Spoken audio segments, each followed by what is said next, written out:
ज्ञान और विद्या के सागर पूज्य गुरुवर अपने असीम अथाह समीचीन ज्ञान के द्वारा हम अज्ञानी जीवों के अंतरंग को सदा सम्यक्त्व से प्रकाशित करते रहें। इन्हीं भावनाओं के इच्छुक गुरुवर के पावन पवित्र चरणों में कोटि कोटि नमोस्तु। के माध्यम से भगवान शांतिनाथ की स्तुति करते हुए उन्हीं से ज्ञान लेते हैं और उन्हीं की भक्ति करना सीखते हैं। शुरू के जो काव्य पढ़ चुके हैं उन्हीं को फिर से रिवाइज करते हैं। न स्नेहाच्छरणं प्रयान्ति भगवन् पादद्वयं ते प्रजा हेतुस्तत्र विचित्रदुःखनिचयः संसारघोरार्णवः अत्यन्तस्फुरदुग्ररश्मिनिकर व्याकीर्णभूमण्डलो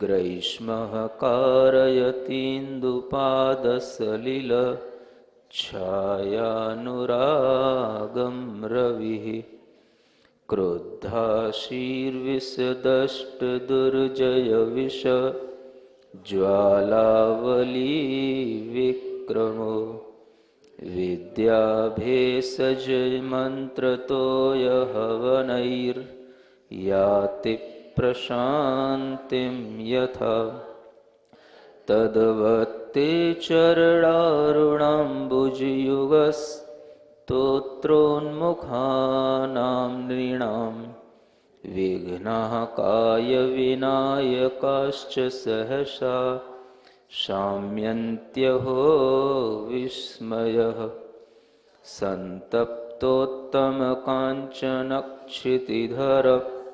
श्रीस्पर्धिगौरद्युते पुंसां त्वच्चरणप्रणामकरणात् पीडाः प्रयान्ति क्षयम् उद्यद्भास्करविस्फुरत्कर्षत व्याघातनिष्कासिता नानादेहि विलोचनद्युतिहरा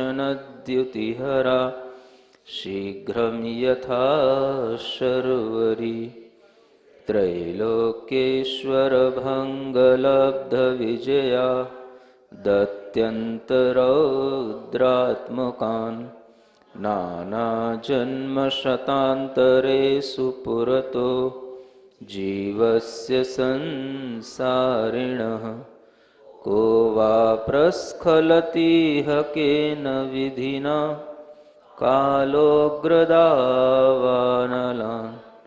न स्याच्चेत्तव पादपद्मयुगलस्तुत्यापगावारणम् लोकालोकनिरन्तरप्रवितत ज्ञानैकमूर्ते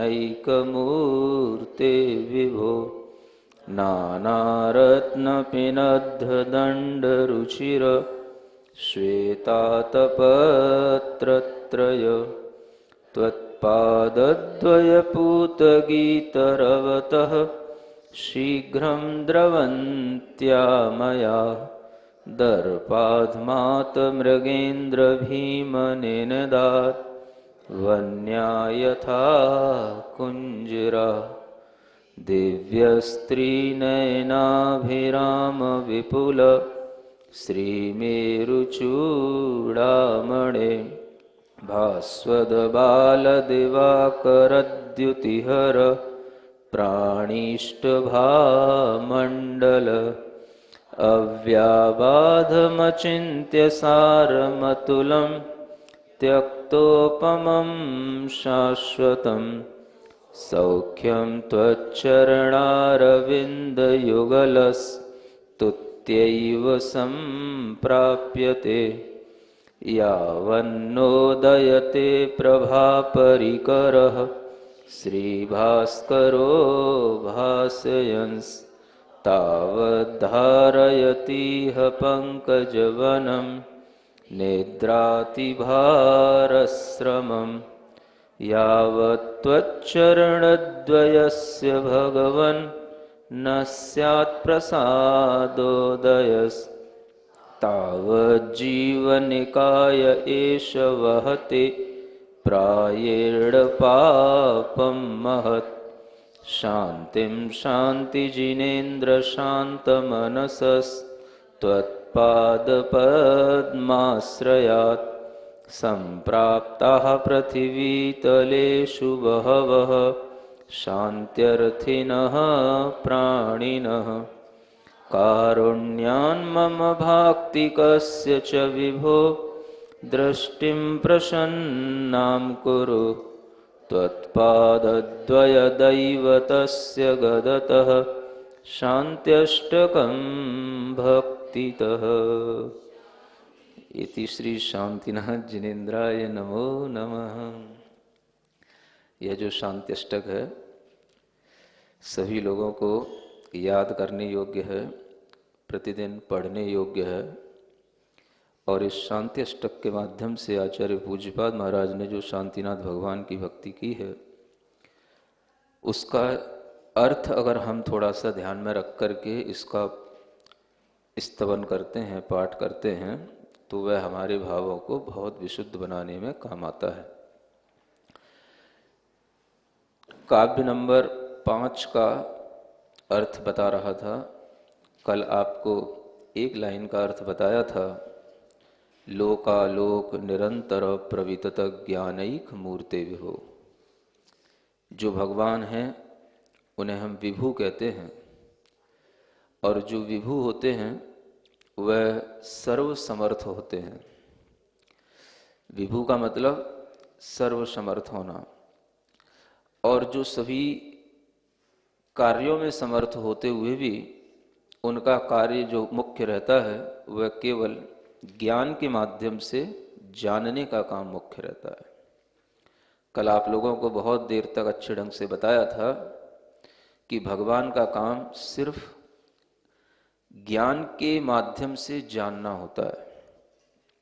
कई लोग पूछते रहते हैं कि भगवान क्या करते हैं, भगवान के क्या काम हैं, और अगर भगवान को कुछ काम नहीं भी हैं तो हमारी धारणा में बहुत सारे काम भगवान के बने हुए हैं कि भगवान ने दुनिया बनाई है, भगवान ने पृथ्वी बनाई है, इतने बड़े बड़े समुद्र हैं, पहाड़ हैं, ये सब भगवान ने बनाए हैं, हमको भगवान ने बनाया है। आप ये ध्यान रखें कि जो जितना बड़ा व्यक्ति होता है वह उतना ही कम काम करने वाला होता है या कुछ नहीं करने वाला होता है। समझ में आ रहा है? एक लॉजिक है। व्यक्ति जितना बड़ा होगा, बड़ा उसी सेंस में कहा जाता है, काम करने से कोई बड़ा नहीं होता। काम जो कुछ ना करे और केवल अपने आप में सिर्फ देखता रहे, जानता रहे, आनंद लेता रहे, उस व्यक्ति को बड़ा कहते हैं।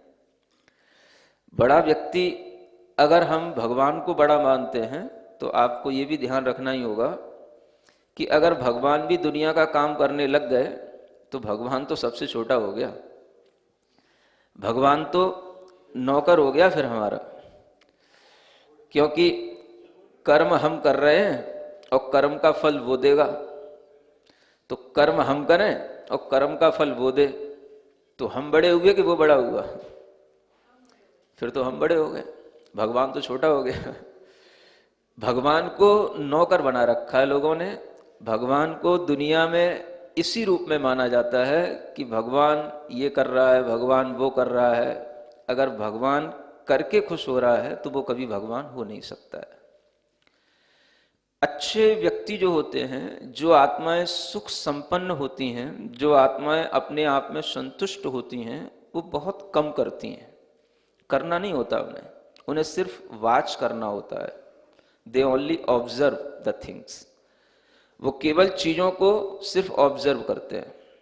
जो आप देख लेना, कितने भी अच्छे जो बड़े लोग होंगे, और बड़े लोग हम उन्हीं को कहते हैं जो अपने आप में बहुत सेटिस्फाइड रहते हों, भीतर से बहुत ही आनंदित रहते हों, उन्हीं को बड़ा कहा जाता है। कोई बहुत मेहनत कर रहे हों, सुबह से शाम तक लगे पड़े हों, वो क्या बड़े हैं? उनके लिए तो फिर लेबर ही ठीक है उनसे। तो अगर मेहनत करने का नाम ही और काम करने का नाम ही सुख होता है, या उसी से कोई बड़ा बनता है, तब तो फिर सुबह से शाम तक काम करने वाली लेबर ही ठीक है। तो लेबर बड़ी नहीं है, जो उस लेबर को काम करा रहा है वो बड़ा होता है। इसी तरीके से भगवान अगर ये लेबरिंग करने लग गया कि तुम यहां से मरो, मैं तुम्हें उठा के यहां से वहां पहुंचा दूंगा, जन्म दिला दूंगा, है ना, तो दुनिया में तो अनंत जीव है, किन किन को भगवान कहां कहां से उठाएगा और कहां कहां से ले जाएगा। भगवान का यही काम रह गया, ये काम मेला ढोने का। तुम यहाँ पे कर्म कमाओ, पाप कर्म करो, तुम यहाँ पे अपने अंदर मैल उत्पन्न करो और तुम्हारे मैले को ढोए वो भगवान। तो तुमने भगवान को इतना गंदा बना रखा है, नीच, इतना निम्न बना रखा है कि तुम्हारी धारणा में इस तरह का जो भगवान है, ये भगवान न तो ऐसा होता, और जो तुमने ऐसा सोच रखा है, ये भगवान का बहुत बड़ा अनादर कर रखा है। यहां आचार्य कहते हैं भगवान का काम क्या है? भगवान अपने ज्ञान के माध्यम से सभी पदार्थों को सिर्फ जानता है, बनाता नहीं है कुछ भी। मेकिंग करना, मैन्युफैक्चरिंग करना, ये कोई बड़े लोगों का काम नहीं है। बड़े लोगों का काम तो जो कुछ हो रहा है, जहां कहीं पर भी जिस किसी भी तरीके से कुछ भी हो रहा है, कोई भी मेकिंग हो रही हो, मैन्युफैक्चरिंग हो रही हो, सिर्फ उसको देखना, जानना, ये बड़े लोगों का काम होता है। और जब भी आप कभी अनुभव करोगे, सुख यदि आपको मिलेगा तो किसी काम को करने में नहीं मिलेगा, उस चीज जो हो रही है उसको सिर्फ आप दूर से वॉच करोगे, ऑब्जर्व करोगे, तो आपको उससे आनंद मिलेगा। तो जहां पर कुछ हो रहा होता है या जहां पर कुछ किसी भी तरीके के काम किए जाते हैं, उस काम को करने वाले सुखी नहीं होते हैं, जो दूर खड़े कहीं देख रहे होते हैं, ये क्या कर रहे हैं, ये क्या कर रहे हैं, बस दे ओनली ऑब्जर्व देम। बस वही लोग सुखी होते हैं जो केवल ऑब्जर्व कर रहे होते हैं। समझ आ रहा है? कोई भी चीज है, आप कहीं भी जाते हैं, प्रकृति के कोई भी नज़ारे देखते हैं, कहीं भी जाकर के आप किसी भी पॉइंट पे खड़े होकर के आप किसी भी तरीके का एंजॉय करते हैं, तो आपको सुख कब मिलता है? व्हेन यू आर ओनली सी।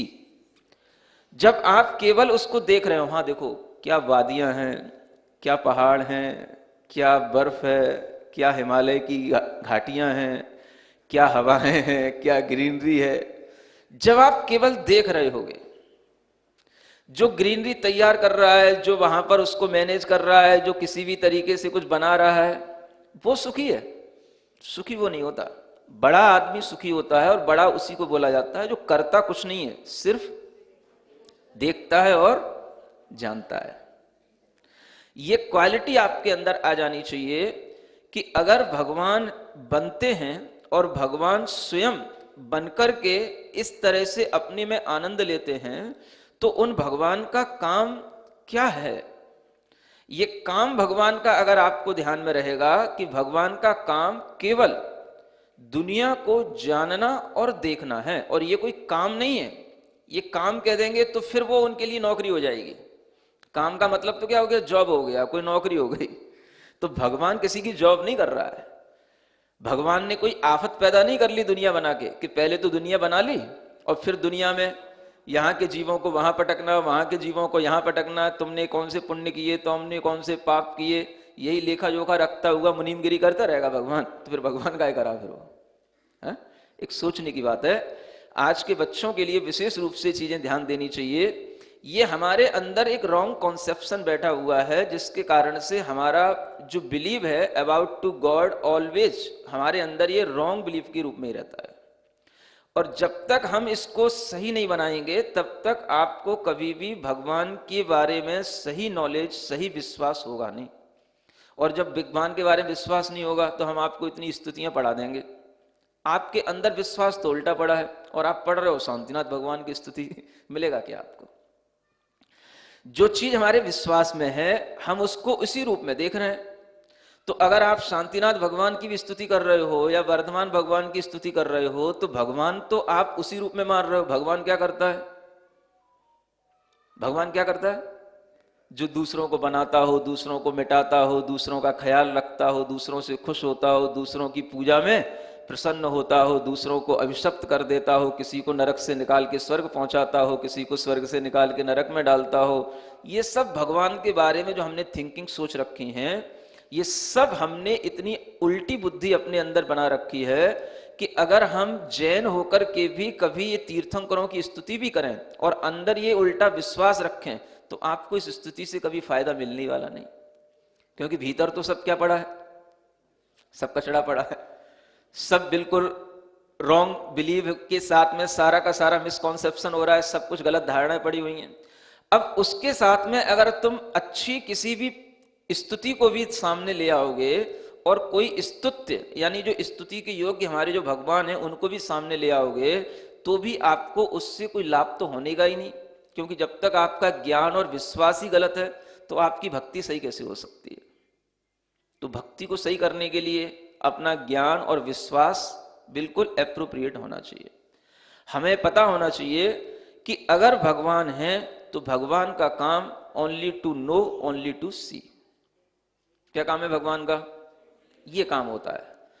अगर इस सेंस में रहेंगे तो ही वो अपने आनंद में रहेंगे, और अगर वो कुछ करने लग गए, करने का नाम ही तो थकान होती है, करने से ही तो आदमी ऊबता है, करने के बाद ही फिर उस आदमी को लगता है कि अगर हम ये कुछ करने जा रहे हैं इसका रिजल्ट अच्छा मिलेगा कि नहीं मिलेगा, चिंता वहीं से शुरू हो जाती है। आप देखो, बहुत सूक्ष्म से आप अनुभव करो इस चीज का। तो जैसे ही आदमी कुछ करना शुरू करता है वहीं से उसके अंदर तरह तरह की एक विडंबनाएं, विचार, तरह तरह के उसके अंदर चिंताएं पैदा होने लग जाती हैं। और जो आदमी करता कुछ नहीं है, सिर्फ देखता है, जानता है, वो आदमी हमेशा आनंद में रहता है। अब वो आप नहीं बन सकते, कोई बात नहीं, उसी तरह की जब परिणति बन जाती है तो उसी आत्मा को भगवान कहा जाता है। और वो भगवान का जिसमें भाव आ जाता है, वो जो भगवान बन जाता है, तो वो फिर करता कुछ नहीं है, जानता है और देखता है। तो भगवान का काम न कुछ बनाना है न कुछ करना है। समझ आ रहा है? ये मेकिंग करना, मैन्युफैक्चरिंग करना, फिर ट्रेडिंग भी भगवान से ही करा दो, क्या समझ में आ रहा है? फिर लेबर की जरूरत ही क्या है? तो ये सब काम अगर भगवान ही करने लगेगा, भगवान ही बनाएगा, भगवान ही मिटाएगा, तो बनाना भी एक लेबरिंग हो गई। बिना मजदूरों के, ठेकेदारों की कोई चीज बनती नहीं, और बिना मजदूर ठेकेदारों की कोई चीज टूटती नहीं, मिटती नहीं। तो ये सब काम भगवान के हो गए, तो फिर भगवान करने के अलावा फिर और क्या कर रहा है? और अगर ऐसा भगवान है तो फिर वो अपनी दृष्टि में तो एक लेबर से ज्यादा उसका कभी स्टेटस हो नहीं सकता। तो भगवान ऐसा नहीं होता है। सुन रहे हैं? भगवान कैसा होता है? अपने ज्ञान में जगत के जीव जो कुछ भी कर रहे हों, चाहे वो अच्छा करें चाहे बुरा करें, जो कोई भी परिणमन, किसी भी तरीके की प्रक्रियाएं होती रहती हैं जगत में, उनको भगवान केवल जानता है। और जानने में भी इस तरह से जानता है कि न तो उसमें कोई हर्ष करना और न कोई विषाद लाना। हर्ष और विषाद जानते हो?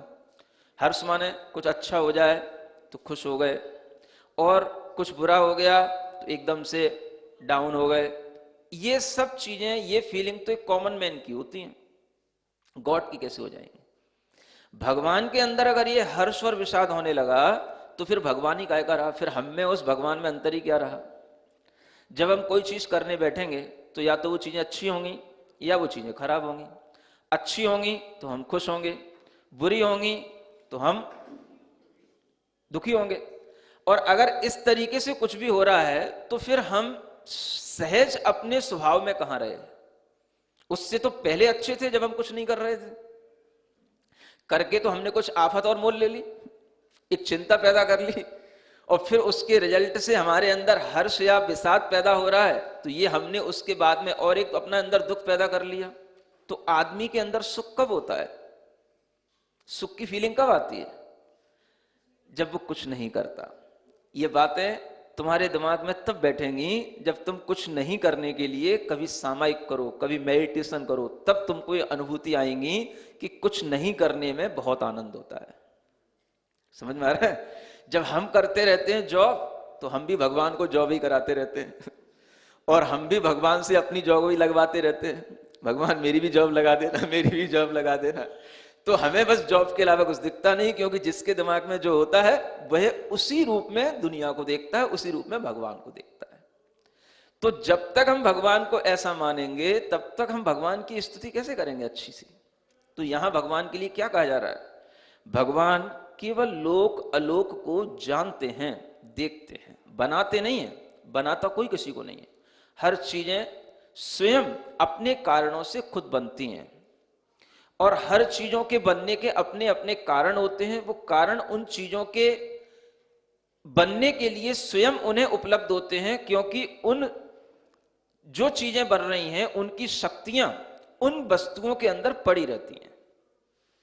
वो जो शक्तियां होती हैं वही उन कारणों को खोज लेती हैं, पकड़ लेती हैं और उसके कारण से वो चीजें चलती रहती हैं। जैसे मान लो आपके अंदर अगर श्वास चल रही है, आपके अंदर अगर प्राण जीवित हैं, आप अगर जीवित हैं, तो आप अपने आप बाहर की श्वास को भीतर खींच लेंगे। क्या समझे?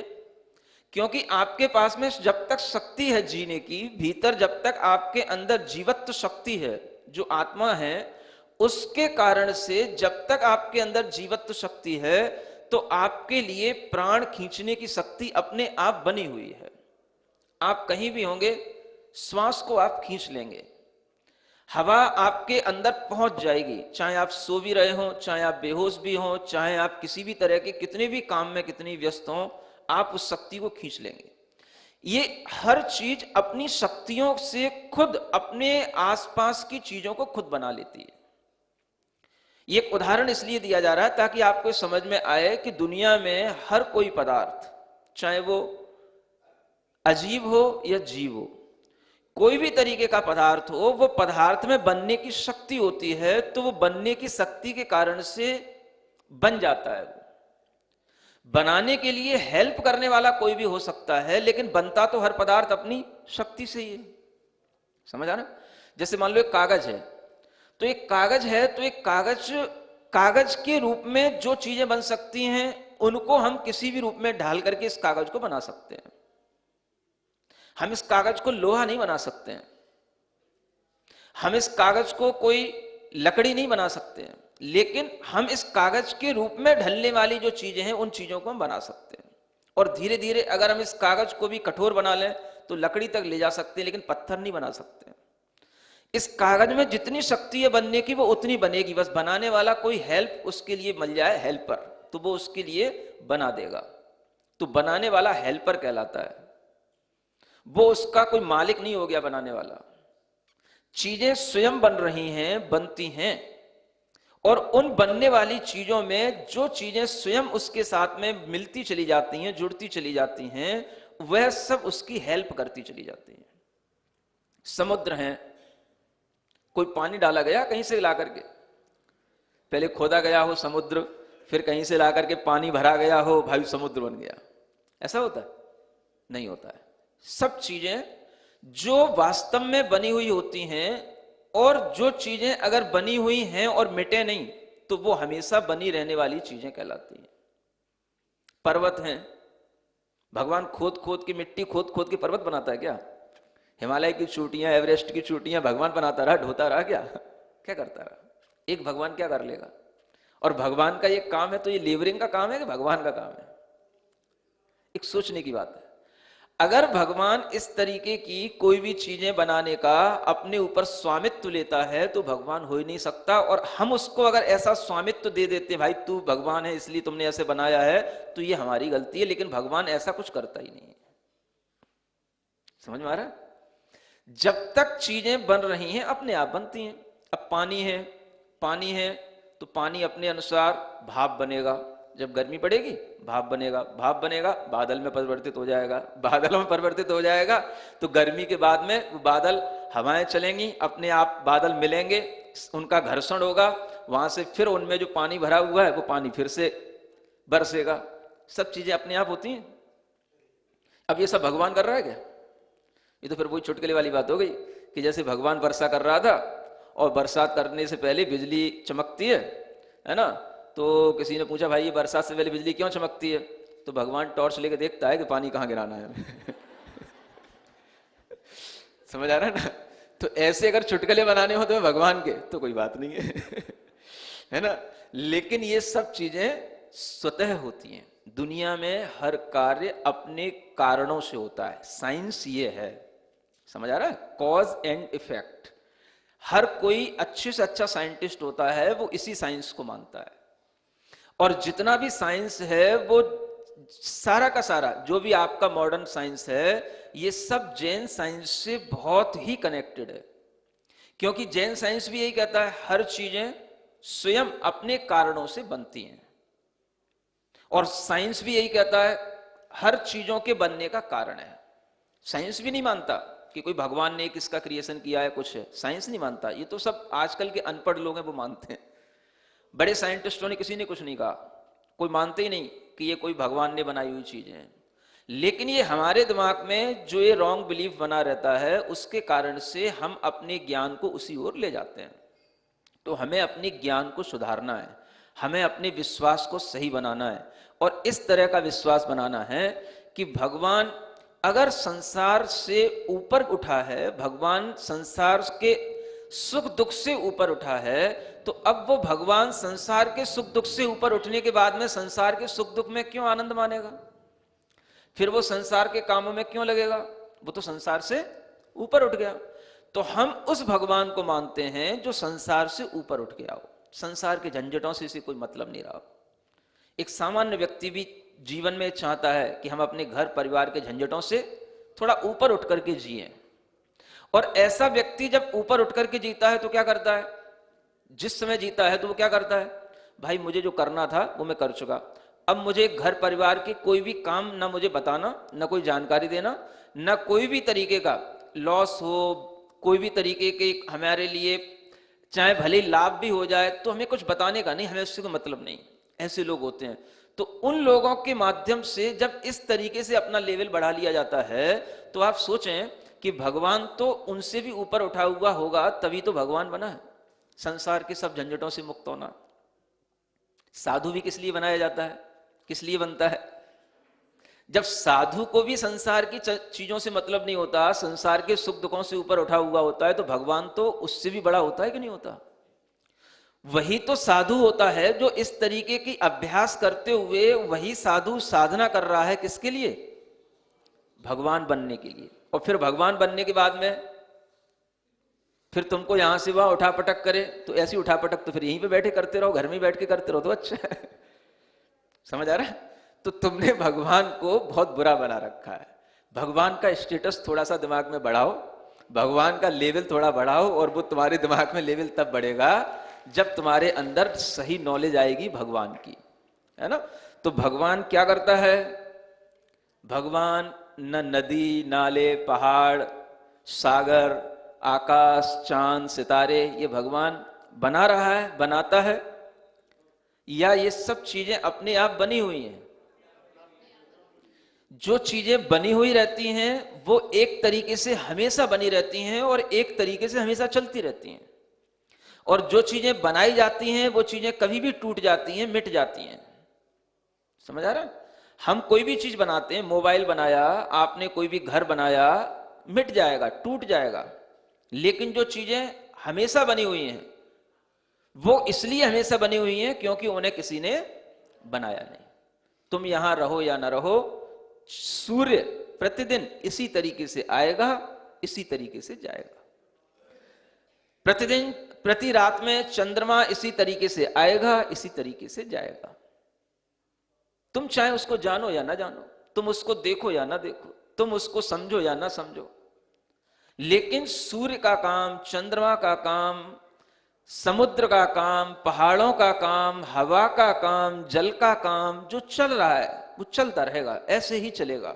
क्योंकि नेचुरल इसी को बोलते हैं। नेचुरलिटी का मतलब क्या? प्राकृतिक। प्राकृतिक का मतलब क्या? जो स्वयं बना हुआ होता है उसी को प्राकृतिक कहते हैं। आखिर इन शब्दों के अर्थ भी समझ लोगे तो भी बहुत कुछ मिथ्यात्व, यानी जो मिथ्या बुद्धि है, गलत बुद्धि है, वो निकल जाएगी। दो तरह की चीजें होती हैं। एक चीजें जो सेल्फ मेड होती हैं, क्या बोलते हैं उनको? सेल्फ मेड, जो स्वयं बनी हुई होती हैं, उन्हीं को हम नेचुरल कहते हैं। और जो मैन मेड होती हैं उन्हें हम आर्टिफिशियल कहते हैं। अब आप इसी के अनुसार अपने को क्लासिफाइड करते चले जाओ दुनिया के अंदर, what is natural and what is artificial. आप इसी में क्लासिफाइड करते चले जाओ, आपको अच्छी नॉलेज इसी से मिल जाएगी। कुछ थोड़ा दिमाग तो लगाओ, कुछ आर्ग्यू तो रखो अपने अंदर कि कुछ लॉजिक होते हैं। अगर दुनिया चल रही तो दुनिया भी किसी लॉजिक से चल रही है। वो लॉजिक भगवान ने नहीं बनाया है, ना भगवान के लॉजिक से कोई दुनिया चल रही है। लॉजिक अपने आप बने हुए रहते हैं। उस लॉजिक में आपके लिए सिर्फ इतना ही देखना है कि जो चीजें एटर्नल होती हैं, एटर्नल जानते हो, हमेशा बनी रहने वाली, वो चीजें सेल्फ मेड होती हैं। और जो चीजें मैन मेड होती हैं वो कभी भी डिस्ट्रॉय हो जाती हैं, कभी भी उनमें डिके होता रहता है। उन चीजों में कभी डिके नहीं होता जो चीजें सेल्फ मेड होती हैं। और फिर भी उनमें आपको डिके दिख रहा है तो वो आपकी अपनी गलत धारणा है, आपकी अपनी गलत नॉलेज है। समझ आ रहा है? सूर्य है, सूर्य के प्रकाश में, सूर्य के ताप में, चंद्रमा है, चंद्रमा की चांदनी में, उसकी शीतलता में कभी कोई डिके नहीं होता है। डिके जानते हो? कुछ भी उसमें लॉस नहीं होता है, क्षय नहीं होता है। समझ आ रहा है? फिर भी साइंस कुछ भी कहे, 10,000 साल बाद सूर्य का तापमान कम हो जाएगा, ठंडा हो जाएगा, ये सब बातें फालतू की हैं। समझ आ रहा है? अनादिकाल से सूर्य में जो ताप रहा है, अनादिकाल से वो ऐसा ही रहा है, ऐसा ही आगे भी बना रहेगा। तो चीजें जो हमेशा बनी हुई रहती हैं उनमें कभी भी कोई लॉस नहीं होता, कोई क्षय नहीं होता। जो चीजों में क्षय होता है वो चीजें मैन मेड होती हैं। आपने घर बनाया तो घर की तो दीवारें धीरे धीरे झरने लगेंगी। आपने उस पर प्लास्टर किया, प्लास्टर धीरे धीरे झरने लगेगा। समझ आ रहा है? अगर पानी भी आपने बना लिया है तो वो पानी भी धीरे धीरे खराब हो जाएगा। लेकिन जो पानी सागर का है, नदियों का है, वो पानी कभी खराब नहीं होता, क्योंकि वो किसी के द्वारा बनाया हुआ नहीं। ये चीजें ध्यान में रख लो। तो एक मैन मेड चीज है, वो मैन मेड चीज ही क्या है? आर्टिफिशियल है। आप ज्यादा दूर क्यों जाओ? आप अपने लिए ही सोच लो। एक आपकी नेचुरल ब्यूटी है ना, और एक आप ब्यूटी जो मेकअप करके करते हो, कौन सी हमेशा रहती बता दो आप? दूसरी चीजों से क्या हम बताएं? है? जो नेचुरल है वो तो रहेगी, और जो आप मेकअप करके उसको बनाते हो वो कितनी देर रहती है? बस। अगर उस ब्यूटी को ब्यूटीफुल होकर के भी अगर सो गए तो सुबह बिल्कुल डर्टीफुल मिलोगे। समझ आ रहा है? हाँ, क्योंकि वो चीजें टिकने वाली नहीं है। और अगर ब्यूटी ओरिजिनल है तो चाहे सो जाओ, चाहे धूल में भी लौट जाओ, तो भी धूल से उठने के बाद में आपकी ब्यूटी कहीं नहीं जाएगी। समझ आ रहा? ओरिजिनल जो चीज आपको मिली है, जितनी देर के लिए भी मिली है, वो ओरिजिनल है। तो कुछ चीजों की ओरिजिनलिटी हमेशा रहती है, कुछ चीजों की ओरिजिनलिटी किसी टाइम लिमिट के साथ रहती है। लेकिन अगर वो ओरिजिनल होगी तो तभी होगी जब वो किसी के द्वारा बनाई गई नहीं होगी। आपने अपनी ब्यूटी खुद बनाई नहीं है, ये बनी हुई है। कहां से बनी हुई है? तो भगवान की बनी हुई नहीं है, ये खुद आत्मा ने अपनी शक्तियों से बनाई है, कर्म की शक्तियों से बनी है। इसलिए वह जब तक कर्म का उसमें एक फल है तब तक वो चीज तुम्हारे साथ में है, और जब तक वो कर्म का फल रहेगा तब तक वो तुम्हारे साथ रही। कर्म का फल छूट जाएगा, वो चीज छूट जाएगी। तो हर चीज का एक लॉजिक होता है। तो आचार्य कहते हैं भगवान को इसी रूप में देखो। भगवान क्या कर रहे हैं? जानने और देखने में आनंदित हैं, है ना। अब जब हमने भगवान के इस अंतरंग रूप को देख लिया तो थोड़ा सा फिर बाहरी रूप को भी देखो। हम शांतिनाथ भगवान की स्तुति कर रहे हैं, उन्हें हम अरिहंत भगवान के रूप में देख करके स्तुति कर पा रहे हैं, क्योंकि अरिहंत भगवान के रूप में देखेंगे तो कुछ हमें दिखाई देगा। उनका एक शरीर है, शरीर है तो शरीर का अपना कलर है, लाइट है। शरीर है तो शरीर में हमें उनकी पोजीशन भी दिखाई देगी, वो बैठे हैं कि खड़े हैं। शरीर है तो हमें उनके शरीर के आसपास का जो कुछ भी वैभव होगा वो भी दिखाई देगा। तो जब हम उन्हें अरिहंत के रूप में देखेंगे तो हमें बाहरी चीजें दिखाई देंगी, और जब हम उनकी आत्मा के रूप में उनको देखेंगे तो हमें भीतरी चीजें दिखाई देंगी। तो स्तुति में दोनों चीजें देखी जाती हैं, आत्मा भी देखा जाता है, और उस आत्मा को जो पहले वह अरिहंत अवस्था में थे उसका वैभव भी देखा जाता है। तो यहां उसी वैभव को दिखाते हुए कहते हैं नाना रत्न पिनद दंड रुचिर श्वेतात पत्रत्रय। ज्ञान और विद्या के सागर पूज्य गुरुवर अपने असीम अथाह समीचीन ज्ञान के द्वारा हम अज्ञानी जीवों के अंतरंग को सदा सम्यक्त्व से प्रकाशित करते रहें। इन्हीं भावनाओं के इच्छुक गुरुवर के पावन पवित्र चरणों में कोटि कोटि नमोस्तु।